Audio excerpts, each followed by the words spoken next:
Hello friends, कैसे हैं आप लोग। आशा करता हूं आप सभी बहुत अच्छे होंगे और आप सभी की तैयारी बहुत अच्छी चल रही होगी। जैसा कि हमने अपने पिछले वीडियो में भारत और उसके पड़ोसी देश India and it's neighbouring countries के बारे में हमने पढ़ लिया था, सारे स्टेट्स के बारे में पढ़ लिया था, सारे स्टेट्स के कैपिटल के बारे में पढ़ लिया था और सारा स्टेट्स हमने आपको बता भी दिया था कि कौन सा स्टेट कहाँ है। सारे स्टेट्स के कैपिटल के बारे में भी आपको बता दिया था। अब हमारा एक छोटा सा टॉपिक रह गया था आइलैंड्स का, तो आज हम उसको भी कंप्लीट करते हैं और जीएस को थोड़ा सुपर फास्ट मोड में लेके चलते हैं बिकॉज एग्जाम काफी नजदीक है और हमें एक महीने में सिलेबस कंप्लीट करना है और उसके बाद एक महीने प्रैक्टिस करना है, तभी जाके 90+ स्कोर बनेगा और तभी जाके हमारा सिलेक्शन 100% पक्का होगा। तो चलिए चलते हैं, हम शुरू करते हैं आज का टॉपिक आइलैंड्स। देखिए आइलैंड्स किसको बोलते हैं। आइलैंड्स को हिंदी में बोलते हैं द्वीप। देखिए जैसे कि कोई छोटा सा जगह है, ये कोई जगह है, अगर ये चारों तरफ से पानी से घिरा हुआ है, अगर ये surrounded by water from all sides, अगर ये चारों तरफ पानी से घिरा हुआ है तो इसको हम बोलते हैं आइलैंड्स, इसी को बोलते हैं द्वीप। हमारे देश में आइलैंड कहाँ पाए जाते हैं, तो दो जगहों पे पाए जाते हैं, 2 प्लेसेस पे आइलैंड्स पाए जाते हैं। वो कौन कौन से प्लेसेस हैं, सबको पता है। पहला तो है अरेबियन सी। अरेबियन सी हिंदी में क्या बोलते हैं, अरब सागर, अरब सागर। और दूसरा भी सबको पता है, बे ऑफ बंगाल, यानी कि बंगाल की खाड़ी।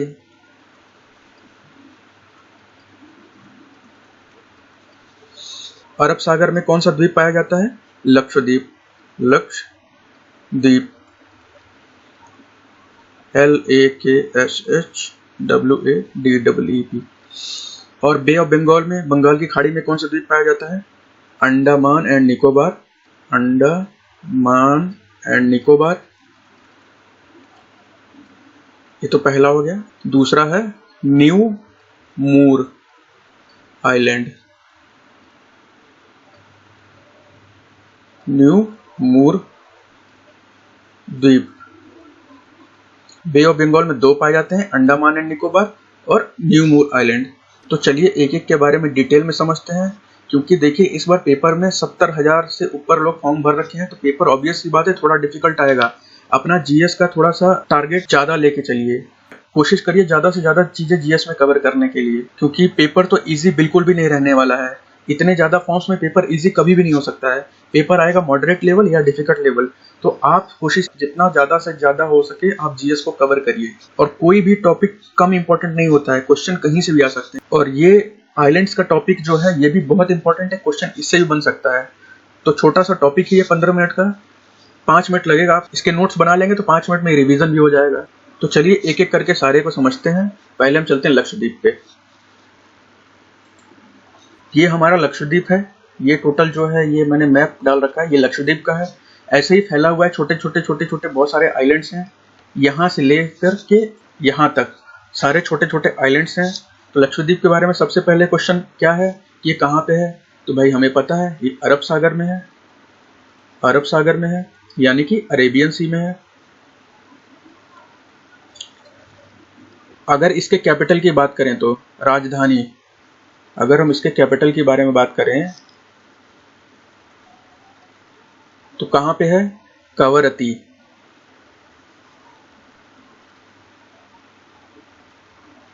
कवरत्ती ये जो है उसका कैपिटल है, ये यहां पे उसका कैपिटल है लक्षद्वीप का, कवरत्ती। और हम अगर बात करें कि टोटल कितने द्वीप हैं, टोटल आइलैंड्स की, कुल द्वीप की टोटल है 36, जिसमें से रहने लायक, रहने योग्य कितने हैं, सिर्फ 10। बाकी के जो 26 बचे हैं वो बहुत छोटे हैं साइज में, यानी कि उस पर लहरें आती हैं तो पूरे आइलैंड्स को के ऊपर से पानी गुजर के चला जाता है ऐसे करके, तो इसलिए वो रहने लायक नहीं है। सिर्फ 10 आइलैंड ऐसे हैं, 10 द्वीप ऐसे हैं जहां लोग रहते हैं लक्षद्वीप में। लक्षद्वीप से एक और इम्पोर्टेंट क्वेश्चन बन सकता है कि सबसे बड़ा आइलैंड कौन सा है, लार्जेस्ट आइलैंड कौन सा है, सबसे बड़ा आइलैंड कौन सा है यहाँ पे, उसका नाम है एंड्रोट, ANDROTT आइलैंड। हिंदी में भी लिख लीजिए एंड्रोट। देखिए यार हिंदी मीडियम के स्टूडेंट थोड़ा काम चलाइए, मेरा उतना हिंदी ठीक नहीं है, मैं कोशिश कर रहा हूँ कि आपको हर चीज़ हिंदी इंग्लिश दोनों में बताऊँ, थोड़ा सा आप मैनेज करिए। एंड्रोट द्वीप। और सबसे आखिरी आइलैंड कौन सा है यहाँ पे, एक छोटा सा आखिरी आइलैंड, उसका नाम है, लास्ट आइलैंड जो है उसका नाम है मिनिकॉय, MINICOY, मिनिकॉय। इसका आप लोग नोट्स बना लीजिएगा। देखिए PDF के चक्कर में अभी मत पड़िए, नोट्स बना लीजिए। 5-10 मिनट लगेगा नोट्स बनाने में, और रिवीजन करने में भी 5-10 मिनट लगेगा। जो चीज़ आप खुद से लिखे होंगे उसको आपको समझने में ज़्यादा टाइम नहीं लगेगा। तो आप अपने अकॉर्डिंग, आपको जैसा कंफर्टेबल हो आप उसके अकॉर्डिंग नोट्स बनाइए। आगे चलते हैं। लक्षद्वीप में और क्या है इंपॉर्टेंट? लक्षद्वीप में पित्ती बर्ड सेंचुरी, हिंदी में लिख लें तो पित्ती पक्षी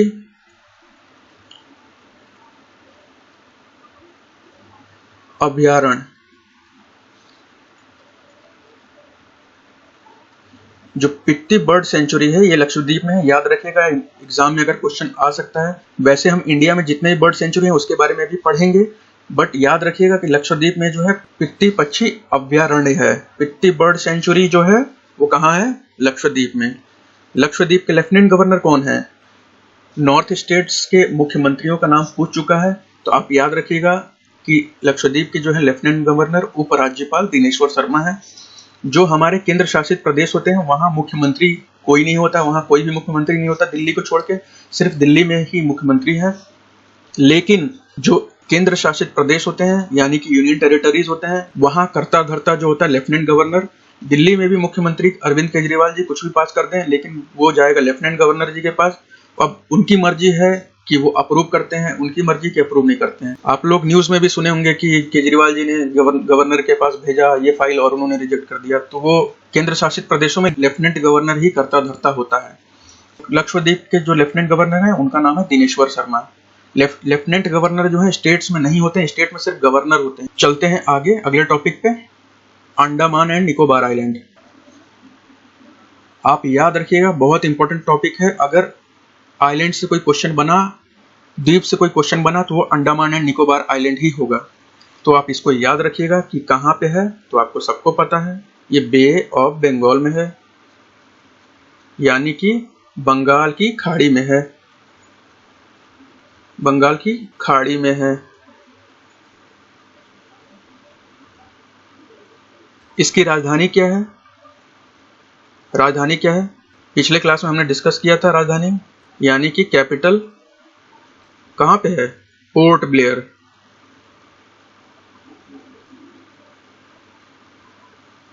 कहाँ पे है पोर्ट ब्लेयर? ये रहा, यहाँ पे है पोर्ट ब्लेयर, ये रहा पोर्ट ब्लेयर। ये भी केंद्र शासित प्रदेश है। यहाँ के हम टोटल आइलैंड्स के बारे में बात करें तो, यहाँ के हम टोटल आइलैंड्स के बारे में बात करें तो टोटल आइलैंड्स तो कितने हैं? टोटल आइलैंड्स हैं जो हमारे 572, यानी कि कुल जो द्वीपों की संख्या है वो है 572। याद रखिएगा 572 द्वीप है। और यहाँ भारत का जो है पहला सेंसस, फर्स्ट सेंसस, यानी कि पहली जो है जनगणना, वो कब हुई है? वो हुई है 2011 में। यहाँ जनगणना कर पाना बहुत मुश्किल है। सेंसस वाले यानी कि जनगणना वाले अंडमान एंड निकोबार का जनगणना शुरू किए थे, तो वो किसी गांव में जैसे जाते थे तो वहाँ पता चला कि सिर्फ 10 लोग हैं। बाकी फिर पूछते थे कि दूसरा गांव कहाँ है, तो बोलते थे यहाँ से 25 किलोमीटर दूर है। 25 किलोमीटर दूर जाते थे तो दूसरा गांव है। कुछ गांव तो ऐसे थे जहाँ उस गांव में सिर्फ 2 लोग ही रहते थे। यहाँ का जनगणना करने में बहुत ही मुश्किल आई थी, फिर भी जाके 2011 में इसका पहली बार जनगणना किया गया। देखिए आप समझिए, जो है अंडमान एंड निकोबार, यानी कि अंडमान एंड निकोबार, ये किसी एक जगह का नाम नहीं है, ये 2 द्वीप समूह हैं। यानी कि ये जो ऊपर वाले हो गए, ये यहाँ तक, ये हो गया अंडमान, और ये जो इसके बाद है, ये जो नीचे वाले हो गए, ये निकोबार है। ये है निकोबार और ये है अंडमान। अंडमान देखिए एग्जाम में ना बहुत बार एक क्वेश्चन आया हुआ है कि अंडमान एंड निकोबार से सबसे नजदीकी देश कौन सा है। अंडमान एंड निकोबार से सबसे नजदीक नियरेस्ट कंट्री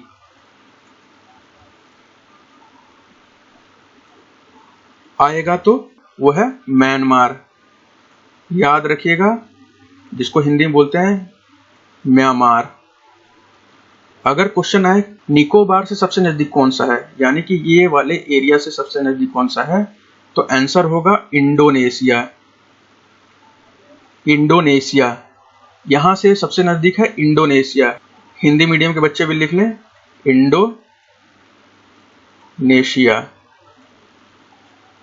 इंडोनेशिया ही दुनिया का एक ऐसा देश है जहां मुस्लिम पॉपुलेशन सबसे ज्यादा है। सबसे ज्यादा मुस्लिम पॉपुलेशन सबसे ज्यादा है, वो है इंडोनेशिया। याद रखिएगा। अगर वो अंडमान एंड निकोबार से पूछे, अगर इससे ज्यादा कुछ ना मेंशन किया हो, तो आप म्यांमार पे टिक करेंगे। अगर उसमें कहा गया हो कि निकोबार, अंडमान एंड निकोबार द्वीप समूह से निकोबार से सबसे नजदीक देश कौन सा है, तो वह है इंडोनेशिया, जो कि पूरे विश्व में सबसे ज्यादा मुस्लिम आबादी इंडोनेशिया में ही रहती है। अगर हमसे पूछा जाए कि अंडमान एंड निकोबार का सबसे हाईएस्ट पीक, सबसे ऊंचा पहाड़ कौन सा है, तो सबसे ऊंचा पहाड़ है उसका नाम है सैडल पीक। सैडल, इसकी ऊंचाई है सिर्फ 739 मीटर। अब कुछ बच्चे गूगल करेंगे, यार जो गवर्नमेंट एग्जाम्स होता है ना, वो गूगल के कहे को नहीं मानता है। गूगल में ये कुछ और दिखाता है। अगर आप इसका हाइट चेक करें तो इसका हाइट कुछ और आएगा गूगल में, बट इसका एक्चुअल हाइट है जो गवर्नमेंट मानती है वो 739 मीटर है। आपके एग्जाम में तो ये नहीं आएगा। आपको सिर्फ याद रखना है कि अंडमान एंड निकोबार आइलैंड का सबसे ऊंची चोटी कौन सी है, तो वह है सैडल पीक। हिंदी में उसको सैडल बोलते हैं। अगर भारत में कहीं ज्वालामुखी है तो एक ज्वालामुखी वही है अंडमान में। कहाँ पे है? एक आइलैंड है जिसका नाम है नारकोंडम। हिंदी वाले भी लिख लें, नारकोंडम। ये क्या है? इसी नाम से ज्वालामुखी है, नारकोंडम ज्वालामुखी। और कभी कभी एग्जाम में देखने को मिलता है बैरन आइलैंड भी। बैरन द्वीप। अगर एग्जाम में आए कि हमारे देश में ज्वालामुखी कौन सी है या कहाँ पे है, याद रखिएगा उसका नाम है बैरन आइलैंड या नारकोंडम आइलैंड, और वो कहाँ पे है? अंडमान एंड निकोबार आइलैंड में। एक चीज और आप याद रखिएगा, ये है डॉर्मेट वॉल्केनो।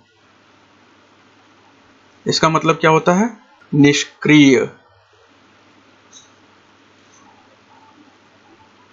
निष्क्रिय ज्वालामुखी। याद रखिएगा, निष्क्रिय ज्वालामुखी यानी कि अब इसमें से लावा नहीं फूटता, अब ये आग नहीं उगलता, अब ये बिल्कुल बंद हो चुका है। लेकिन फिर भी भारत सरकार लोगों की सेफ्टी के लिए उस आइलैंड के आसपास के लोगों को वहां से हटा के दूसरी जगह शिफ्ट कर चुकी है। यानी कि अभी उस आइलैंड पे कोई भी नहीं रहता। चलते हैं अब आगे। देखिए, अंडमान में एक जगह है, ये आप देख रहे होंगे, एक छोटा सा आइलैंड। ये जो है जगह, इसको बोलते हैं सेंटिनल आइलैंड। सेंटिनल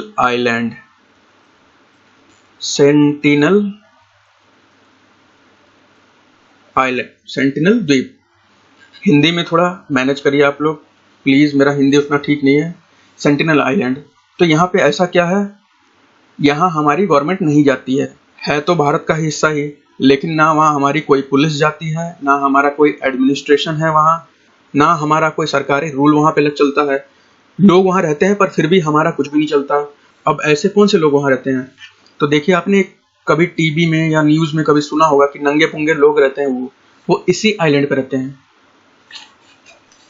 सारे जो नंगे रहते हैं, उनको पसंद नहीं है कि कोई भी उनके द्वीप पे आए, कोई भी उनके आइलैंड पे आए। अगर कोई जाता भी है तो उसको मार देते हैं। ये बहुत ही डेंजरस ट्राइब है, बहुत ही खतरनाक कबीला है। अमेरिका से भी कुछ लोग गए थे कि उस पर रिसर्च करने की, हम उनको समझा लेंगे, उनकी भाषा सीखेंगे। जैसे ही उस द्वीप पे गए उनको मार दिया गया। इनके पॉपुलेशन को, जनसंख्या को गिनने की कोशिश की थी, पर जैसा कि आपको पता है कि वो वहां जा ही नहीं सकते, तो जनसंख्या भी नहीं गिन सकते हैं। तो सरकार ने क्या किया, एक हेलीकॉप्टर लिया, उसमें बहुत सारे नारियल रखे, कच्चे नारियल, और उनके कबीलों के बाहर ले जाके गिराना शुरू कर दिया। जब कबीलों के बाहर नारियल गिरना शुरू हुआ तो लोग उस नारियल को उठाने के लिए आए। तो उन लोगों को देख देख के, उसकी वीडियो रिकॉर्डिंग करके, उन लोगों को गिन करके यहाँ इन्होंने बताया है कि 75 लोगों से 400 लोग रहते होंगे। इसके लिए भी 100% हमारे पास कोई डेटा नहीं है कि उस आइलैंड पे कितने लोग रहते हैं। अगर आपको याद हो तो 2004 में सुनामी आई थी, तो इंडियन गवर्नमेंट को लगा, भारत सरकार को लगा कि उस द्वीप के लोग भी खतरे में होंगे, तो उन्होंने इंडियन आर्मी के एक हेलीकॉप्टर को भेजा, जाइए उस आइलैंड के लोगों को बचाइए। इंडियन आर्मी का जब हेलीकॉप्टर वहां गया तो वो लोग उसे तीर बाण यूज करते हैं, उनके पास तो बंदूक होता नहीं है, तीर बाण से ही उस हेलीकॉप्टर को गिरा के मार दिया है। अब आप खुद सोच लीजिए कि ये कितने खतरनाक हैं। इस आइलैंड का नाम है सेंटिनल आइलैंड। याद रखिएगा, अगर आपसे क्वेश्चन पूछा जाए सेंटिनल आइलैंड कहाँ पे है, तो आपको आंसर देना है अंडमान एंड निकोबार आइलैंड। आगे चलते हैं। अगला देखिए है सेलुलर जेल। सेलुलर जेल अगर आपसे पूछा जाए कहाँ है, तो आपको बताना है अंडमान में है, अंडमान एंड निकोबार में है। अब सेलुलर जेल क्या है? अगर आप कभी हिस्ट्री पढ़े होंगे, कभी भी आपने कोई जीके या जीएस की बुक्स पढ़ी होगी, तो उसमें आपने सुना होगा काला पानी की सजा। काला पानी की सजा। तो ये वही जेल है जहां काला पानी की सजा दी जाती थी। ये जो है उसका मेन गेट है। अब तो यहाँ पूरा शहर बन गया है, पहले ये पूरा जंगल था। अगर यहाँ किसी को लाके बंद कर दिया गया तो कहीं जा भी नहीं सकता है, हर तरफ पानी पानी, इधर भी पानी और इधर भी पानी, और आगे 5 किलोमीटर बाद पूरा पानी ही पानी। यहाँ पे दी जाती थी काले पानी की सजा। और यहाँ आपको पता होगा कि एक हमारे बहुत ही इंपॉर्टेंट आदमी जिनका नाम है वीर सावरकर। वीर सावरकर,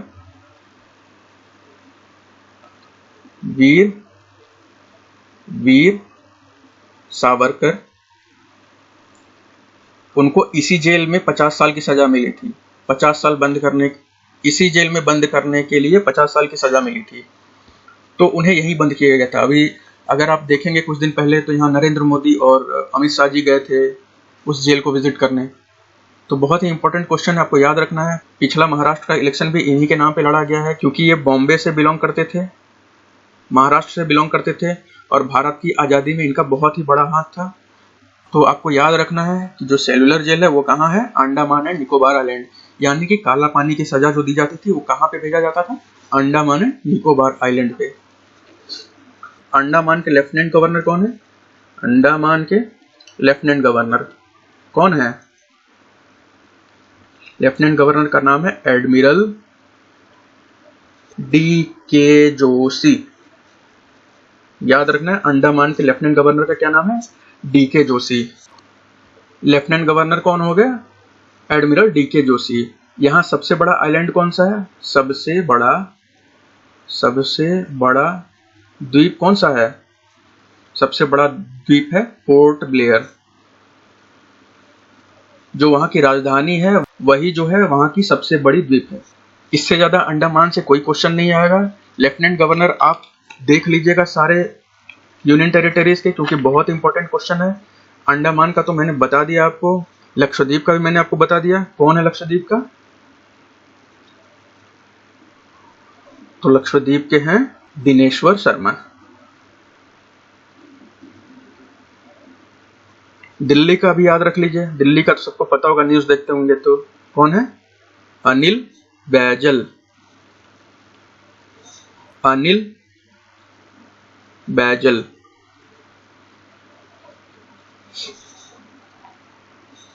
पुडुचेरी का कौन है? पुडुचेरी की है किरण बेदी। किरण बेदी को तो आप लोग सब जानते होंगे, first lady IPS officer of India, first lady IPS. ये दिल्ली के इलेक्शन में बीजेपी की तरफ से कैंडिडेट खड़ी हुई थी, वहां से हार गई, तो बीजेपी ने इन्हें पुडुचेरी का लेफ्टिनेंट गवर्नर बना दिया। चंडीगढ़ का कौन है? VP Singh. General VP Singh नहीं, वीपी सिंह बडनोर। वीपी सिंह बडनोर। और दो बहुत इंपॉर्टेंट है, वो भी याद रखिएगा। इस साल तो 100% चांसेस हैं कि वो क्वेश्चन आ सकता है। क्या है वो? Lieutenant governor Jammu and Kashmir का कौन है? जम्मू एंड कश्मीर का कौन है? अभी रिसेंटली बना दिया गया है मनोज सिन्हा को। जीसी मुर्मू थे, उनको हटा दिया गया, उन्होंने रिजाइन कर दिया, सीएजी ऑफ इंडिया के पद पे ज्वाइन कर लिया उन्होंने। और दूसरा जो है लद्दाख, लद्दाख का कौन है? राधे माथुर, राधे माथुर,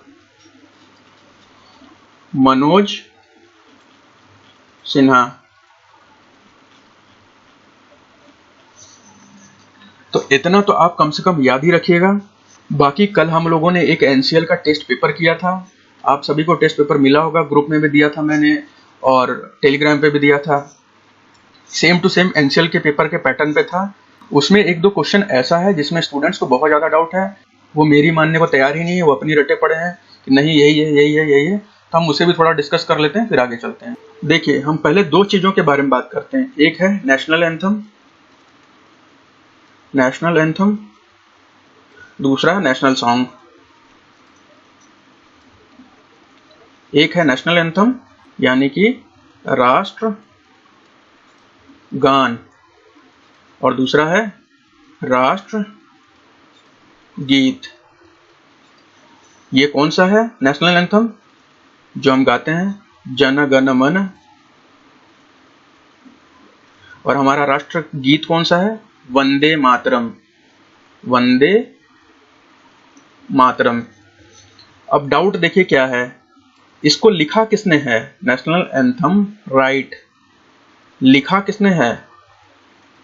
तो हमें याद रखना है जो नेशनल एंथम है उसको लिखा है रविंद्रनाथ टैगोर ने, रविंद्रनाथ टैगोर। और वंदे मातरम को किसने लिखा है? वंदे मातरम को लिखा है बंकिम चंद्र चटर्जी, बंकिम चंद्र चटर्जी। डाउट कहां है? अब नेशनल एंथम को सबसे पहले गाया किसने था? अब नेशनल एंथम को सबसे पहले गाया किसने था, यानी कि किसने सिंग किया था, गाया किसने था? तो किसने गाया था? इसको गाया था सरला देवी जी ने, सरला देवी, सरला देवी। ये थी कोई नहीं, रविंद्रनाथ टैगोर की भतीजी थी, उन्होंने ही इस गाने को गाया था। राष्ट्रगीत को किसने गाया? नेशनल सॉन्ग को किसने गाया? किसने गाया? इसे गाया था रविंद्रनाथ टैगोर। याद रखिएगा, रविंद्रनाथ टैगोर ने जनगण मन लिखा था और वंदे मातरम को गाया था। वंदे मातरम बहुत पुराना है, नेशनल एंथम हमारे राष्ट्रगान से पहले लिखा गया था और उन्होंने राष्ट्रगान लिखने से पहले ही उसको गाया था। तो आपको याद रखना है जो जनगण मन है उसको लिखा किसने था? रविंद्रनाथ टैगोर ने लिखा था। और गाया किसने था? सरला देवी, जो उन्हीं की भतीजी थी, उन्होंने गाया था। इसमें बिल्कुल भी कंफ्यूजन नहीं होना चाहिए, बहुत इंपॉर्टेंट क्वेश्चन है। और राष्ट्रगीत जो हमारा है नेशनल सॉन्ग वंदे मातरम, उसको किसने गाया था? उसको गाया था रविंद्रनाथ टैगोर ने, लिखा किसने था? बंकिम चंद्र चटर्जी ने। नेशनल सॉन्ग राष्ट्रगीत लिखा गया था 1870 में और नेशनल एंथम हमारा लिखा गया था 1911 में। नेशनल एंथम का जो जनगण मन लिखा था ये लिखा गया था बांग्ला में, और हमारा राष्ट्रगीत जो है ये लिखा गया था संस्कृत में। गाते हैं ना वंदे मातरम, सुजलाम सुफलाम मलयज शीतलाम शस्यश्यामला मातरम, यह है संस्कृत भाषा। तो इसका आप लोग नोट्स बना लीजिएगा, रिवाइज कर लीजिएगा, 2-3 बार रिवाइज कर लेंगे, उसके बाद ये दिमाग में फिट हो जाएगा, कोई भी कंफ्यूजन नहीं रहेगा। चलते हैं अगले पे। एक और टॉपिक था कि हमारा नेशनल गेम क्या है, नेशनल स्पोर्ट या गेम क्या है। तो देखिए इसका आंसर हॉकी नहीं है, इसका आंसर, तो देखिए इसका आंसर जो है हॉकी नहीं है। आपको याद रखना है, जो कि अगर आप कोई भी बुक रेफर कर रहे होंगे तो उसमें लिखा है कि हॉकी आपका नेशनल गेम है, लेकिन हॉकी नेशनल गेम नहीं है। आज से 20 साल पहले, 30 साल पहले लोगों को ये लगता था कि जो हॉकी है वो हमारा राष्ट्रीय गेम है, राष्ट्रीय खेल है। बट सन 2000 में, ईयर 2000 में एक लड़की थी ऐश्वर्या नाम की, जिसके फादर ने उसके बिहाफ पे आरटीआई डाला था। आरटीआई यानी कि राइट टू इंफॉर्मेशन डाला था। आरटीआई के अंदर आपको पता है कि 2005 में इससे लागू किया गया था। इसके थ्रू हम भारत सरकार से कोई भी इंफॉर्मेशन मांग सकते हैं। तो इन्होंने प्राइम मिनिस्टर ऑफिस पीएमओ को आरटीआई डाला था कि हमें बताएं कि हमारा राष्ट्रीय खेल क्या है, राष्ट्रीय पक्षी क्या है, राष्ट्रीय पशु क्या है, राष्ट्रीय फल क्या है। उस आरटीआई को भारत सरकार ने प्राइम मिनिस्टर ऑफिस में भेजा था ministry of youth affairs and sports, यानी कि हिंदी में बात करें तो युवा मामले और खेल मंत्रालय। इन्होंने साफ साफ मना कर दिया कि हमारा कोई भी राष्ट्रीय खेल नहीं है भारत का। इसलिए कभी भी एग्जाम में आए कहीं भी आपको कि हमारा राष्ट्रीय खेल क्या है, तो प्लीज हॉकी पे तो टिक नहीं मारना है, याद रखना है, हॉकी पे टिक बिल्कुल भी नहीं मारना है। हॉकी जो है हमारा राष्ट्रीय खेल नहीं है। और एक छोटा सा टॉपिक था जो था न्यू मूर आइलैंड। इसके बारे में आपको ध्यान रखना है कि आपको मैंने पिछली क्लास में बताया था कि भारत और बांग्लादेश में, दोनों देशों में ये डिस्प्यूट था। आपको बताया था कि भारत ये उड़ीसा में आता है, उड़ीसा के बॉर्डर पे है। भारत और बांग्लादेश दोनों में डिस्प्यूट था कि ये हमारा है, ये हमारा है। लेकिन 1970 में एक साइक्लोन आया था, यानी कि चक्रवात आया था, भोला नाम था जिसका, वो इस आइलैंड को, इस द्वीप को डुबा ले गया। इसलिए ये मसला ही खत्म हो गया, ना हमारा है ना बांग्लादेश का है, अब वो जमीन के अंदर है। तो ये टॉपिक खत्म होता है यहीं पे। बाकी थैंक यू वेरी मच हमारा वीडियो देखने के लिए। और यार लाइक कीजिए, सब्सक्राइब कीजिए, अपने दोस्तों को भी बताइए और व्हाट्सअप कीजिए। अगर आपके पास कोई डाउट वगैरह है तो व्हाट्सअप करिए।